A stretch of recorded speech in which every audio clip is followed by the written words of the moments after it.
Hola, ¿cómo están? ¿Tantas lunas? Espero que estén bien.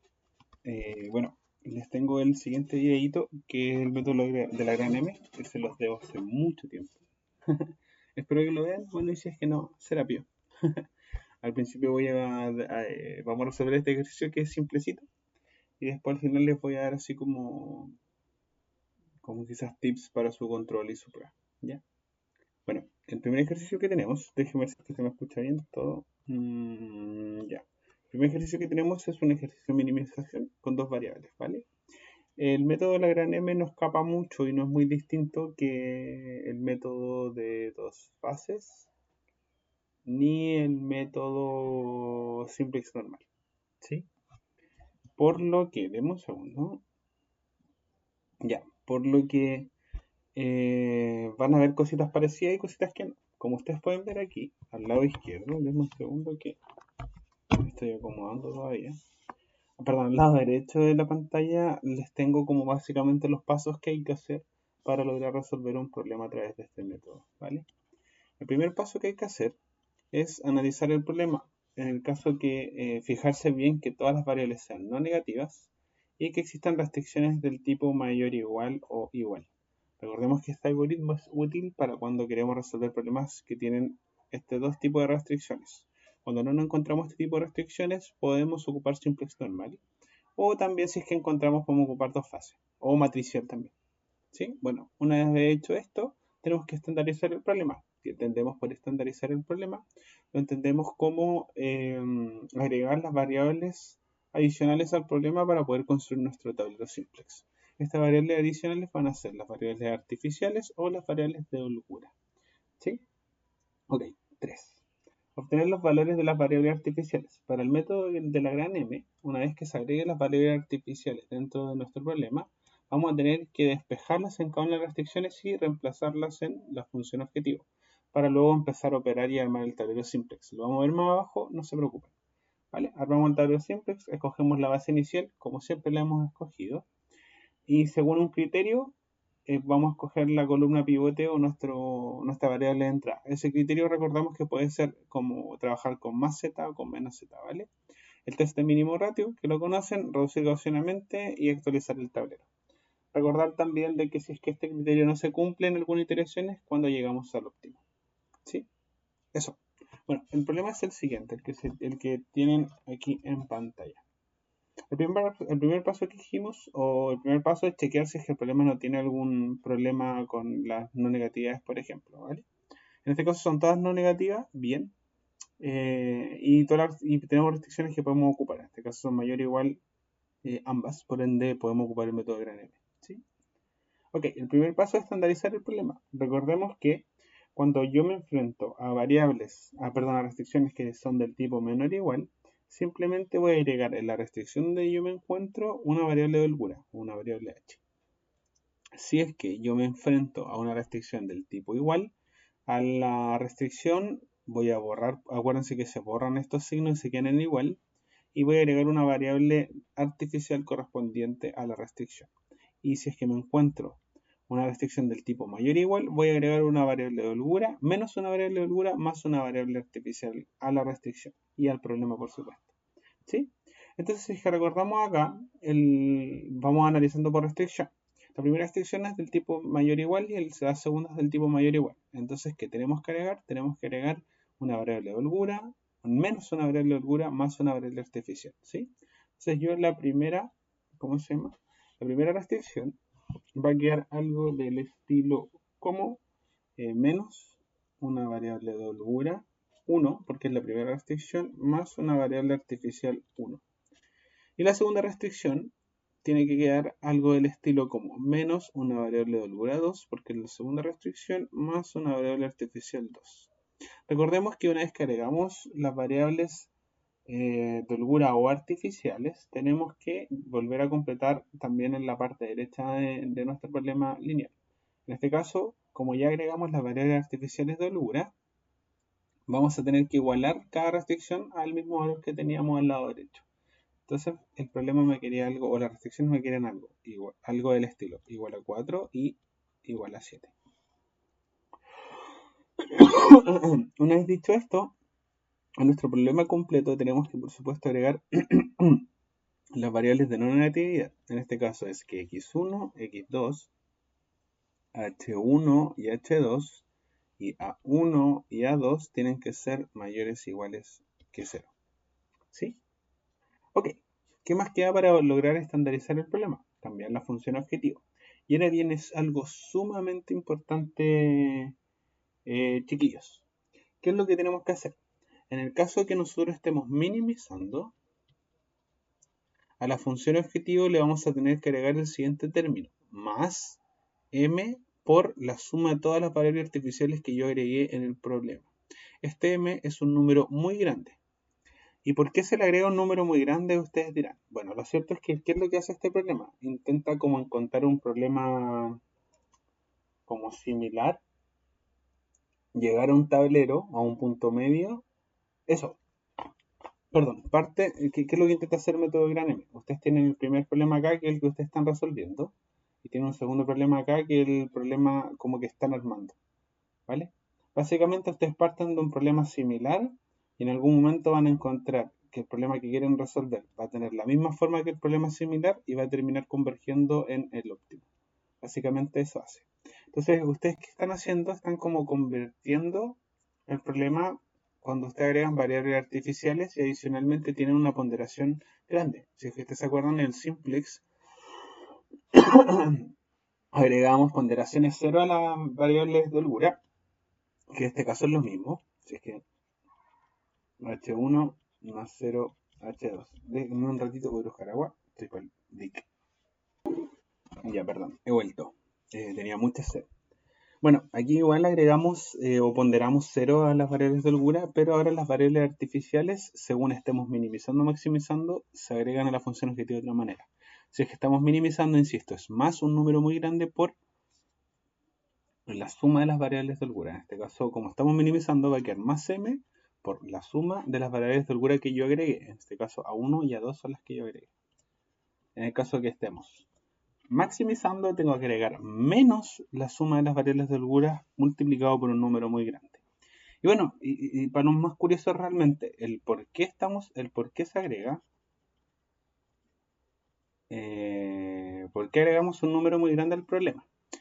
Bueno, lo cierto es que, por ejemplo, en este problema de minimización, o no, sí, cuando ustedes minimizan un problema, por ejemplo, y tienen en la función objetivo dos variables, por ejemplo, una ponderada por x por 5 y otra ponderada por 1000, por ejemplo. ¿Qué va a pasar cuando ustedes solucionen este problema? Si es que ustedes me creen, pueden corroborarlo ustedes mismos. La variable que tiene una ponderación más pequeña va a tender a tener valores más altos porque agregar uno de esa variable hace que el problema no aumente tanto.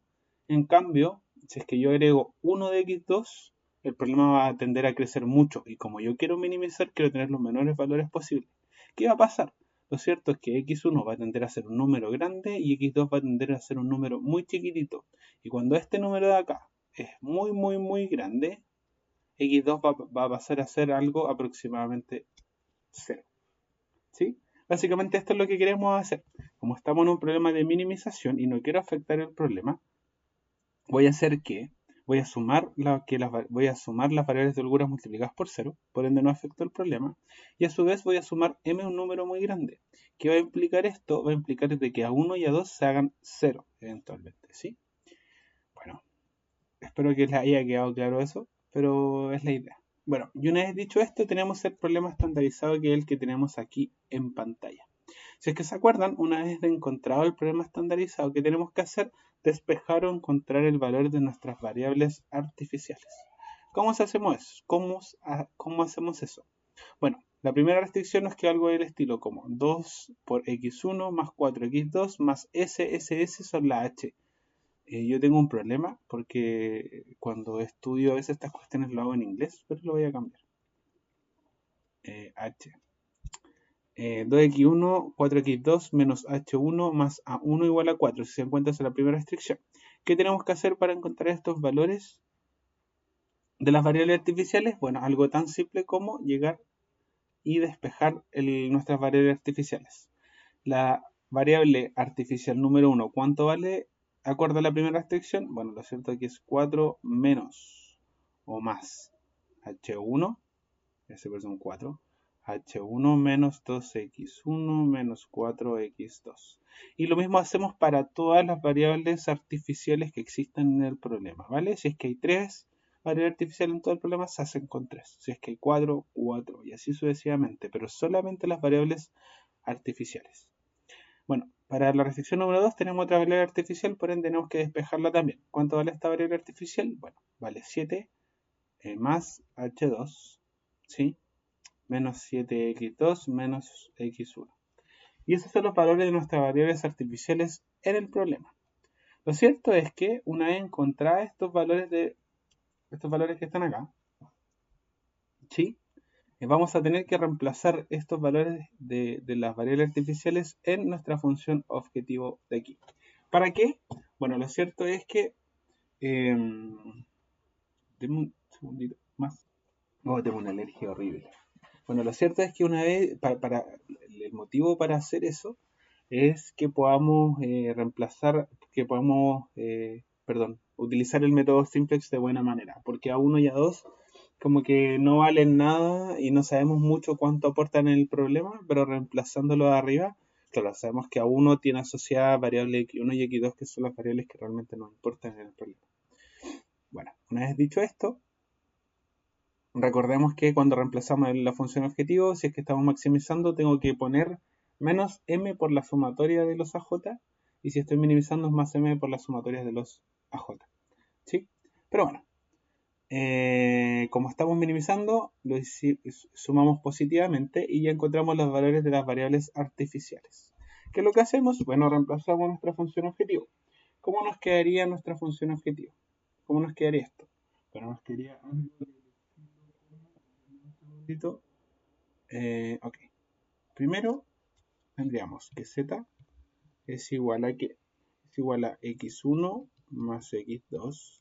Los h0 no los voy a colocar y adicionalmente nos va a quedar algo del estilo como más m por todos los valores que valen a 1. En este caso es 4 más h1 menos 2x1 menos 4x2 más todos los valores que encontramos o los valores que vale a 2 en la segunda restricción.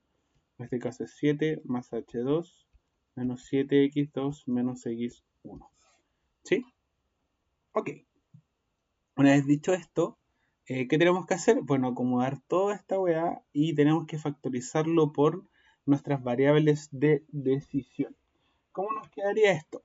Bueno, nos quedaría algo del estilo como, o sea, multiplico m por cada uno de los términos y empiezo a factorizar por las variables de decisión. Bueno, esto nos quedaría que z es igual a x1 por menos 3m más 1 más x2 por menos 11m más 1, ¿vale? Más h1, perdón, por m más h2 por m más 11m. Bueno, una vez como resuelta la función objetivo, y bueno, esto debería ir abajo, esto debería ir ahí, esto debería ir aquí, x1, 3m más 1 más x2 menos 11m más 1 más h1 por m más h2 por m más 11m. Ok, una vez encontrada la función objetivo, ya reemplazando todos los valores de la variable artificial dentro de ella, ¿qué tenemos que hacer? Bueno, tenemos que escoger el criterio de entrada que vamos a trabajar durante este método, ¿vale? Acordémonos que teníamos dos maneras de trabajar la función objetivo. Una era más z y otra era menos z, ¿sí? Si es que no se acuerdan, cuando trabajamos con más z, todos los valores de la función objetivo los multiplicamos por menos 1. Cuando trabajamos con menos z, dejamos todos los valores de la función objetivo igual. En este caso, recordemos que si decidimos trabajar o si es que estamos minimizando y tenemos que trabajar y queremos trabajar con más z, el criterio de entrada de las variables va a ser que los costos reducidos tienen que ser mayores que 0. Y caso contrario, si es que decidimos trabajar con menos z en un problema de minimización, las variables que pueden entrar a nuestra base o que nos sirven para seguir iterando son los que tienen los costos reducidos menores que 0. Ok, entonces la función objetivo, si es que para este caso, por ejemplo, yo voy a querer trabajar con z positivo, me va a quedar algo del estilo como. Recordemos que esto es igual a z. ¿Sí? Si yo quiero trabajar con z positivo, traigo todos los términos hacia el otro lado. Lo interesante es que el único término que no voy a querer tirar hacia el otro lado es el que queda libre, el que no tiene variables asociadas. ¿Sí? Entonces, ¿cómo me quedaría esto que está aquí? Si yo trabajo con z positivo, me quedaría algo del estilo más x1 por 3m menos 1. Si se dan cuenta, es lo mismo que el primer término de acá, pero multiplicado por menos 1 adentro, como que metí para adentro la cuestión. ¿Sí? Más x2, ¿por qué cosa? Por 11m menos 1, ¿sí? Perdón, acá está. Menos h1 por m menos h2 por m. Y esto tiene que ser igual a 11m. ¿Por qué lo dejo así? Bueno, lo cierto es que para armar nuestro tablero simplex, aquí quedó feo. Lo cierto es que para armar nuestro tablero simplex, recuerden que hay una parte en el tablero donde tenemos que decir cuánto vale nuestra función objetivo. Lo cierto es que cuando agregamos o cuando trabajamos con gran M, nuestra función objetivo en el momento que empezamos a reemplazar el tablero o nuestra primera iteración, cuando vamos a empezar a trabajar, va a ser el valor de la variable libre. En este caso, nuestra función objetivo va a valer 11m. Entonces, ustedes se van, por ejemplo, aquí el tablerito. ¿Y cómo lo armamos? Bueno, ya acabamos de decir de que cuánto vale el z donde nos ubicamos, vale 11m. Importante. ¿Sí? Bueno, ¿cómo reemplazamos ¿cómo se llama? La fila de costos reducidos, que son esta que está acá. Bueno, es súper simple. Tenemos que reemplazar de nuevo las constantes que acompañan a las variables acorde a las columnas. En este caso, la primera columna es de x1. Entonces, tengo que reemplazar 3m menos 1 en la primera parte. En este caso, me quedaría 3m menos 1. Voy a quedar corto de espacio por ese. El segundo término va a ser 11m menos 1. El tercero va a ser menos m. El cuarto va a ser menos m. Y las variables artificiales en nuestra función objetivo no existen, ¿no es cierto? Por ende tienen valor de 0. Ahora, ¿cómo reemplazamos los valores del medio? Es lo mismo que el tablero simplex. Es cada uno de los términos de nuestro problema estandarizado. En el primer caso, los valores serían de la tabla, por ejemplo, 2, 1, hablando hacia abajo, 2, 1, son todos los valores de x. En este caso, el primer valor o el primer como numerito que acompaña a x1 en la primera extensión es 2 y el segundo es 1. ¿Sí? Y lo mismo para todos. En este caso es 4, 7, menos 1, menos 1 y 1 y 1. Entonces en este caso sería algo del estilo, déjenme sacar mi papel, el tablero nos quedaría así. 4, 7, menos 1 y 0, 0 y menos 1 y 1, 0, 0, 1. Y los vectores, los lugares del lado derecho son 4 y 7 respectivamente. ¿Vale? Y ahora viene la gran pregunta. ¿Cuál es la base principal o cuál es la base que tengo que escoger para empezar a iterar? Ya, lo cierto es que para escoger la base inicial tienen que escoger las variables que agregamos al problema o las variables adicionales que agregamos al problema y que a su vez formen una identidad. En este caso, ¿qué variables agregamos al problema? Todas estas. ¿Cuál de todas estas variables forma entre comillas una identidad? Son estas dos, ¿no es cierto? Entonces, la primera variable básica va a ser A1 y la segunda variable básica va a ser A2. Es importante que las coloquemos en orden según índice, ¿sí? Súper importante. Una vez dicho esto, ¿qué tenemos que hacer? Bueno, y aquí se itera de la misma manera que el tablero simplex. Hay una pequeña salvedad, pero la vamos a ver al tiro. Ok, Nosotros trabajamos con Z positivo. ¿Cuál es el criterio para poder empezar a iterar con Z positivo? Es que los costos reducidos sean mayores que 0. ¿Cuál de todos estos valores tienen o equivale a mayores que 0? Bueno, lo cierto es que el primer término no sirve. ¿Por qué? O el primer costo reducido asociado a X1 no sirve. ¿Por qué? Porque es 3m y m es un número positivo muy grande. Por ende este es positivo, por ende es un candidato. El segundo también es 11 y menos 1. Entonces como un número muy grande menos un número muy chiquitito, en comparación queda muy grande, ¿no es cierto? Y positivo. Lo mismo para el segundo término. Sería un valor positivo porque es 11m, un valor positivo muy grande menos 1, sigue siendo demasiado positivo, entonces no sirve. Y los valores de acá, lo cierto es que ninguno nos sirve. Ahora, entre escoger cuál de estos dos posibles candidatos debería entrar a la base, siempre debemos escoger, o la recomendación es que escojamos el que tenga costo reducido en valor absoluto mayor. ¿Por qué? Porque el algoritmo converge más rápido. ¿Cuál de estos dos es mayor? Bueno, 11m es mucho mayor que 3m, entonces toda esta columna es nuestra columna pivote, ¿sí? Lo cual, ¿qué significa? Significa que x2 va a entrar a la base,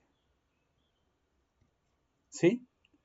Una vez dicho esto, tenemos que hacer el test de mínimo ratio para ver qué variable logra salir de la base. ¿Cómo hacíamos el test de mínimo ratio? Ok, dividimos cada valor de la columna pivote por cada valor del vector derecho. En este caso, el test de mínimo ratio sería algo del estilo como 4 dividido en 4, si se dan cuenta, es el valor del vector derecho dividido en su valor respectivo en la columna pivote. Y lo mismo para el segundo, es 7 dividido en 7. Para escoger, tenemos que calcular esta división y tenemos 1 y 1. Para escoger qué valor sale de la base o qué valor no nos sirve, tenemos que escoger el valor eh, no negativo, el valor positivo, perdón, queda mejor el valor positivo menor. ¿Sí? No incluye el 0, solamente con una salvedad vamos a poder sacar las variables que tengan 0. Pero lo vamos a ver en un ratito. ¿Sí?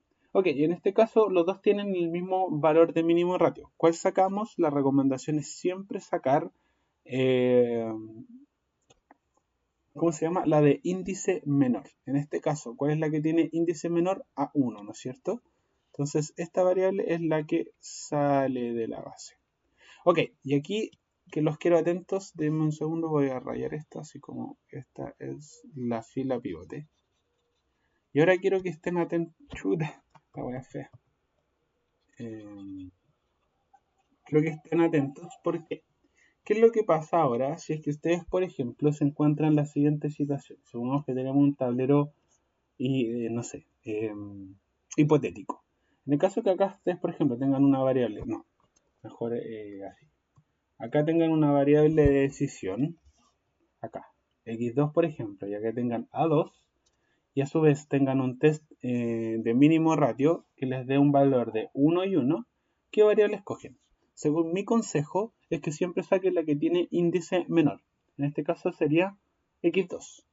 Pero para el método de gran M, siempre, pero siempre nos vamos a querer deshacer de las variables artificiales. Entonces, si podemos sacarnos las variables artificiales, lo tenemos que hacer. En este caso, lo ideal sería que siempre saquen la variable artificial. ¿Sí? Importantísimo. Ok. Una vez, y esto es también importante, una vez que saquen la variable artificial de la base, van a tener que eliminarla del problema completo. Pues lo vamos a ver en un ratito. Ok, ¿qué continúa? Bueno, una vez encontrada la fila y columna pivote, tenemos que seguir el mismo algoritmo que seguíamos en el simplex tabular. ¿Sí? ¿Cuál es ese algoritmo? Ok, el valor del intersecto de la fila con la columna pivote lo tengo que hacer 1, por ende la reducción gaussiana quedaría como L1 tiene que ser igual a L1 dividido en 4, ¿sí? Lo que va a hacer de que todos estos valores queden divididos en 4 y voy a querer hacer de que todos los valores que se encuentren en la columna pivote, o sea, este valor que está acá y este valor que está acá, que no sea el intersecto, se hagan 1. Entonces, ¿cómo hago esto? Bueno, a través de las siguientes reducciones gaussianas. Primero hago esta, después ¿qué hago? Después voy a hacer que L2 sea igual a L2 menos 7L1 Y después hago la siguiente, que LZ se igual a LZ menos 11M menos 1 por L1.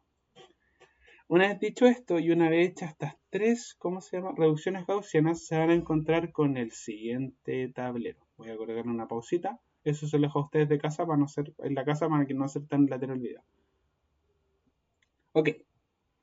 Una vez hecha la reducción gaussiana para lograr actualizar el tablero, recordemos que X2 salía de la base porque era, perdón, X2 entraba a la base porque, denme un segundo, que me están hablando en el Slack. Ok. Entonces, recapitulando, en el tablero anterior dijimos que X2 entraba a la base y A1 salía de la base. Actualizamos el tablero a través de estas reducciones gaussianas, ¿no es cierto? Pero ahora viene lo importante. Ok, si A2 se queda tal cual y como A1 salía a la base y X2 entraba a la base, se reemplaza donde estaba A1. Pero ahora viene algo súper bacán y súper bonito. Es que una vez ustedes expulsaron de la base a A1, ustedes tienen que expulsar, o no necesariamente, pero les sirve porque pueden ahorrar un cálculo, ustedes expulsan de todo el problema A1. Si se dan cuenta, el segundo tablero, este tablero lo obtuve ocupando esas reducciones gaussianas que se encuentran aquí a mi derecha, no existe la columna de A1, ¿sí?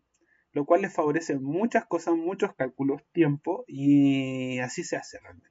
¿Sí? Entonces la próxima vez que yo decida expulsar a 2, ¿sí? Voy a tener que también eliminar la columna completa de A2, quedando solamente un trocito chiquitito de todo, ¿vale? Entonces, para el segundo tablero simplex, ¿qué tenemos que hacer? Bueno, es lo mismo. Acá los valores o las variables posibles candidatas a entrar son las que tienen costos reducidos mayores que 0. La primera, x1, ¿tiene costo reducido mayor que 0? No. La segunda no, la tercera sí, la cuarta no y esta tampoco. Entonces, nuestro único candidato a poder entrar a la base es S1. ¿Sí? ¿Por qué? Porque 7m es un número muy grande, de nuevo, menos 1 y todo dividido en 4, nos sigue dando un número positivo. ¿Sí? Entonces, ¿qué significa esto? Que S1 entra a la base. Ok, una vez dicho esto, tenemos que encontrar nuestra fila pivote o la variable que tiene que salir de la base. ¿Cómo hacemos esto? Bueno, ¿qué hago? Voy a hacer el test del mínimo ratio. En un principio voy a hacer que el RH, ¿cómo hacía esto? Dividía cada valor del vector derecho por el valor correspondiente de la columna. En este caso es 1 dividido en menos 1 dividido en 4. ¿Esto cuánto es? Menos 4. ¿Sí? Ya. Y por consiguiente, el segundo valor sería 0 dividido en 7 cuartos.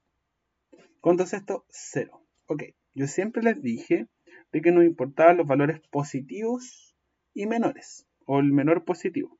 Pero en este caso, tenemos un valor de mínimo ratio que es negativo y uno es 0.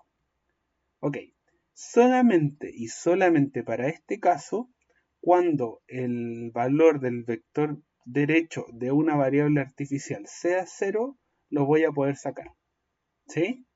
En el caso que fuesen variables normales, x1 y x2, y tengo un 0 acá, la idea es que no los podemos sacar. No se puede. No se puede. Pero solamente para este caso, que está aquí, vamos a poder sacarlo. En este caso, ¿por qué? Porque la primera es negativa y la segunda es una variable artificial que tiene un valor 0. Entonces lo puedo sacar. Voy a forzar al problema que pueda sacar la cuestión. ¿Sí? Entonces nuestra fila pivote va a ser la siguiente. Y esto es una lección porque les puede pasar en la prueba y se pueden perder. Pero se puede. Entonces A2 va a salir de la base. Sale de la base. Ok, ¿cómo seguíamos toda esta cuestión? Ah, y también es importante, como A2 va a salir de la base, vamos a tener que eliminarlo de todo el problema una vez actualizado el tablero. Ok, ¿cómo seguía este algoritmo? Ok, primero tenemos que hacer que el intersecto de la fila con la columna pivote sea 1, o sea, voy a hacer que L1 sea igual a 4 séptimos L1, Y después voy a querer que todos los términos que se encuentren en la columna pivote, que no sea el intersecto, se hagan 0. O sea, que este se haga 0 y que este se haga 0. ¿Cómo hago esto? Recordamos que esto ya va a estar por 1. Bueno, voy a hacerlo con las siguientes reducciones gaussianas. Me va a quedar que L2... Hoy chuta este L2. Que soy pavo. Voy a hacer que... Voy a borrar todo de nuevo. My bad. Voy a hacer que el intersecto se haga 1, o sea, voy a hacer que L2 sea igual a 4 séptimos L2. Y ahora voy a hacer que todos los valores que estén en la columna pivote se hagan 1.